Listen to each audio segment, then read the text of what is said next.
একদিন এই লোকটা স্টেট রাস্তা করার একটা কন্ট্যাক্ট পায়। রাস্তার সামনে খরগোশের ঘর বেঁধে যাওয়াতে সেটা ভাঙতে শুরু করে। খরগোশটি সেটা বুঝতে না পেরে ঘুমের ঘরে হঠাৎই সে লাফিয়ে ওঠে। সে ঘুমের ঘরে উঠে কিছু বুঝতে না পেরে সেভাবে কল থেকে পানি পড়ার কারণে ঘরটি কাঁপতেছে। সে উঠে গিয়ে সেটাকে বন্ধ করে দিয়ে আবার এসে শুয়ে পড়ে। হঠাৎই তার গায়ের উপরে কিছু মাটি এসে পড়ে। মাটি সরিয়ে উঠে বাইরে গিয়ে দেখে রাস্তার কন্ট্রাক্টর তার ঘর ভাঙার চেষ্টা করতেছে। সেটা দেখে সে একটা গাজর এনে, আমার ঘরটি ভেঙো না, এই নাও, তার বিনিময়ে একটি তোমাকে গাজর দিলাম, এটা বলে সেই লোকটি খরগোশের ঘরের উপর কিছু বম লাগিয়ে ফিউজ করে দিতেই তাকিয়ে দেখে খরগোশের ঘরটি ওই জায়গায় দাঁড়িয়ে আছে, কিন্তু ঘরের চারপাশের মাটি উড়ে গেছে।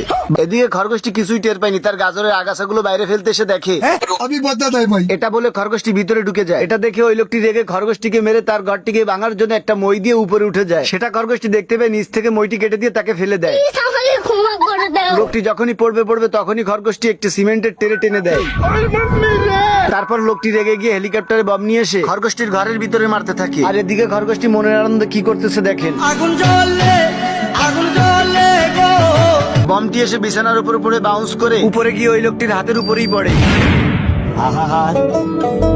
আমি পারি না। এবার লোকটি খরগোশটিকে মারার প্ল্যান করে এক ট্রাক সিমেন্ট এনে মেশিং এর মাধ্যমে তার ঘরের ভিতর দিতে থাকে। সেটা দেখতে পেয়ে খরগোশটি বুদ্ধি খাটিয়ে একটি ছাতা নিয়ে এসে সিমেন্টের উপরে এসে ছাতাটাকে মেলে ধরে। মেলে ধরতেই সিমেন্ট তার ঘরের চারপাশ থেকে পড়তে শুরু করে। পড়া শেষে সিমেন্টটাকে সে ভালোভাবে লেপে দিয়ে তার ঘরটাকে মজবুত এবং নতুন বানিয়ে ফেলে।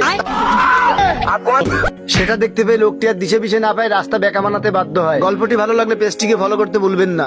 একদিন ব্যাংকে ডাকাত এসে মেশিন ধরে ম্যানেজারকে বলে, ওই ব্যাংকের ম্যানেজার একটা কুকুর ছিল। ভয়ে সে তড়িগড়ি করে ডাকাতকে সব টাকাগুলো দিয়ে দেয়। এটা আবার কেমন মেশিন রে ভাই? মেশিন দুটো তার দিকে ফিরে আছে, কিন্তু ডাকাত 2 হাতে টাকা নিচ্ছে। টাকা নেওয়া শেষে টেলিফোনের মাউথের ভিতর মেশিন ধরে মন্ত্র পড়তেই আরে দেখছেন কাণ্ড, টেলিফোন বন্দুকের ভয় পেয়ে ডাকাতকে গোল্ড কয়েন দিতে শুরু করে। ডাকাতি করা শেষে ডাকাতের গ্রুপ টেবিলের উপর টাকাগুলো ঢেলে সেগুলো ভাগাতে শুরু করে দেয়। এদিকে ডাকাতরা কুকুরের চোখে রুমাল বেঁধে ছেড়ে দিয়ে যায়। সে চোখ বাঁধা অবস্থায় হাঁটতে থাকে। পড়তে সে বলে ওঠে, তারপর কুকুরটা চাকরি হারিয়ে পাগল হয়ে ইঁদুরকে খাওয়াতে শুরু করে। আর এদিকে এই শালার ডাকাতগুলো একটার পর একটা ব্যাংক ডাকাতি করেই যাচ্ছিল। ডাকাতি করতে করতে তাদের ডাকাতি সদস্য অনেক বেড়ে যায়। তারপরে তাদের ছোট ছোট ব্যাংক ডাকাতি করে হচ্ছিল না। ডাকাতের বড় গ্রুপ নিয়ে বড় বড় ব্যাংকে ডাকাতি শুরু করে দেয়। আর এইভাবে যদি এরা ডাকাতি করতে থাকে, একদিন এরাই সব থেকে পৃথিবীর বড় ধনী হয়ে যাবে। এদের ভিতরে একটি আজব ম্যাজিশিয়ান ডাকাত আছে, যে মন্ত্র পড়েই চাবিটি ছেড়ে দিতেই সবগুলো লক খুলে যায়। খুলে যেতেই ব্যাংকের গেট থেকে টাকার বস্তাগুলো সব বাইরে বেরিয়ে আসে। টাকা নিয়ে চলে যেতেই পরের দিন প্রত্যেকটা ইন্টারন্যাশনাল নিউজে তারা চলে আসে। এদিকে কুকুরটা ব্যাংকের চাকরি যাওয়ার পরে পুলিশের চাকরি নেয়। ডাকাতি করার জন্য ডাকাতের সর্দার একটা ডাকাতকে পুলিশকে পাহারা দিতে পাঠায়। দেখছো তোমার কত বড় ফুকনিটা রাইখা দিচ্ছে। আর এইটা আমার ভুল।